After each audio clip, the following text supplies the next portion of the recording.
Good morning. Income tax में house property में next question देखते हैं हम। क्वेश्चन देखो क्या है। श्री मुकेश का अजमेर में एक मकान है जो 30 जून 2018 को बनकर तैयार हुआ है और 1 अगस्त 2018 से 9,000 रुपये प्रति माह के किराए पे उठाती है। तो इसका नगर पालिका मूल्यांकन, उचित किराया, मान्य किराया दे रखा है, किराएदार द्वारा चुकाए गए नगर पालिका कर। अच्छा, फिर इस पे ऊपर लोन भी ले रखा है, तो लोन की तो कैलकुलेशन इंटरेस्ट की हम सबसे बाद में करेंगे, पता है आपको। किराएदार ने 31 मार्च को मकान खाली कर दिया, लेकिन मार्च महीने का किराया उससे वसूल नहीं हो सका। तो आपको मकान संपत्ति की अगारियों की आय ज्ञात करनी है। और फिर एक और बात पूछ ली है कि यदि ये मकान 9,000 की जगह 12,000 रुपये किराए पे उठा हुआ होता तो क्या फर्क पड़ता। तो दोनों का साथ में निकाल लेंगे अपने। तो हेडिंग लिख लेते हैं, computation of taxable income from house property. 2 column बना लेते हैं। एक, यदि 9,000 रुपये महीने से किराए पे दिया हुआ हो तो क्या होगा, और 12,000 रुपये महीने से किराया पे दिया हुआ है तो क्या होगा।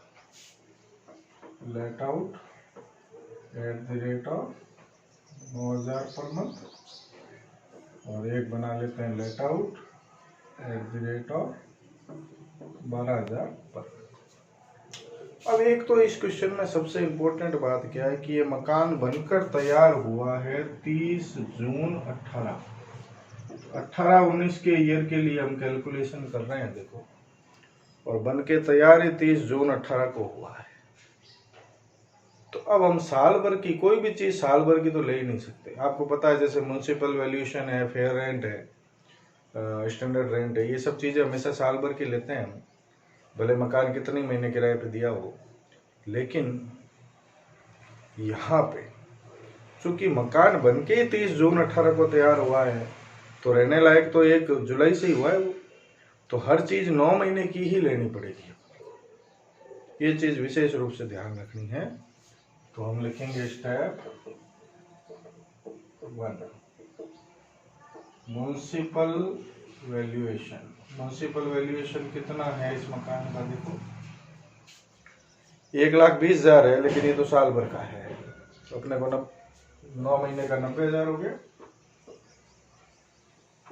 और फेयर रेंट साल का है 1,00,000, तो 9 महीने का 75,000 हो गया।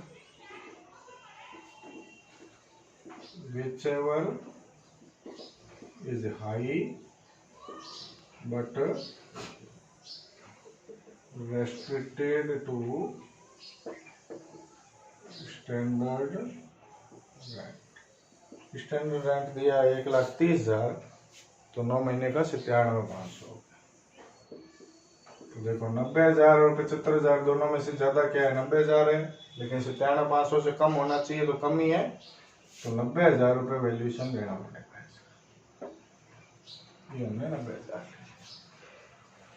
स्टेप 2, रेंट रिसीव्ड और रिसीवेबल if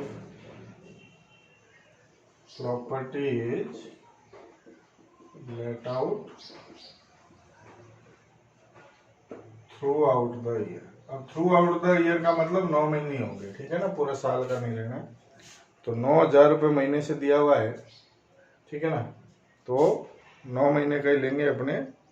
तो 9,000 रुपये महीने से 9 महीने है ना, 31 जून को बनकर तैयार हुआ था, किराए पे 1 अगस्त से दिया है इसको, जुलाई से नहीं दिया है, किराए पे दिया है 1 अगस्त से। तो ठीक है, 1 अगस्त से दिया है, तो 1 अगस्त के हिसाब से नहीं, किराया तो अपने जुलाई से लेना ही है, पता है आपको। तो 9 महीने का 81,000 होता है, लेकिन 1 महीने का मार्च का किराया वसूल नहीं हुआ, तो आपको पता है अनरियलाइज्ड रेंट को घटा देते हैं, तो 8 महीने का ही लेना पड़ेगा। तो 9,000 इंटू 8 72,000, और ये 12,000 इंटू 8 तो 96,000। इसमें से अनरियलाइज्ड रेंट एक्सक्लूड कर दिया आपने, है ना, लिख भी देते हैं। तो थर्ड स्टेप है अपना step 1 and 2, which is more, जो ज्यादा है, दोनों में से ज्यादा क्या है, ये 90,000 है, ये 96,000। लेस करेंगे स्टेप 4 में रेंट ऑफ वैकेंसी पीरियड, जितने महीने मकान खाली रहा है। तो खाली तो देखो जुलाई में रहा, क्योंकि जून में बन के तैयार हुआ, जुलाई पे तो किराए पे दिया नहीं इसने, 1 अगस्त से किराए पे दिया है। तो जुलाई के महीने में मकान खाली रहा तो 1 महीने का किराया वैकेंसी पीरियड का है। तो ये 9,000 हो गया यहाँ पे, और यहाँ पे 12,000। ठीक है, तो ये आ जाएगी अपनी ग्रॉस एनुअल वैल्यू 81,000 और 84,000। ग्रॉस एनुअल वैल्यू में से म्युनिसिपल टैक्सेज घटाते हैं।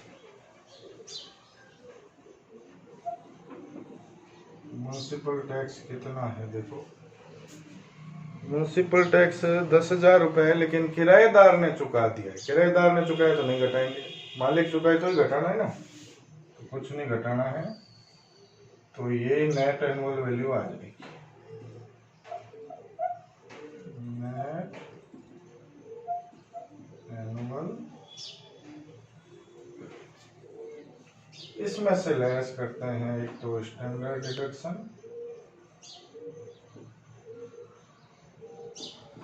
At the rate of 30%। तो 81,000 का 30% 24,300, और 84,000 का 30% 25,200, और एक लेस करते हैं हम इंटरेस्ट ऑन लोन का। जो इंटरेस्ट है निकालना पड़ेगा। पहले ये देखो लोन लिया कब है, 1 अक्टूबर 15 को लोन लिया है।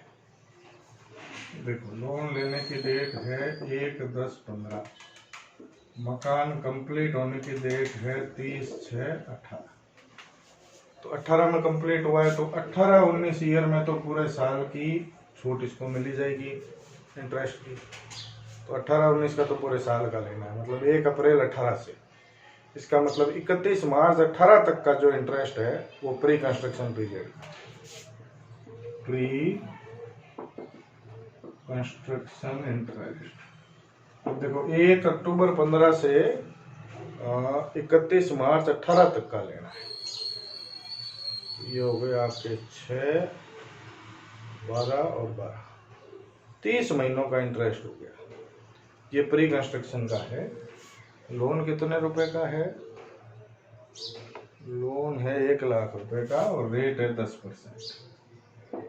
1 लाख इंटू 10% इंटू 30/12, 30 महीने का। तो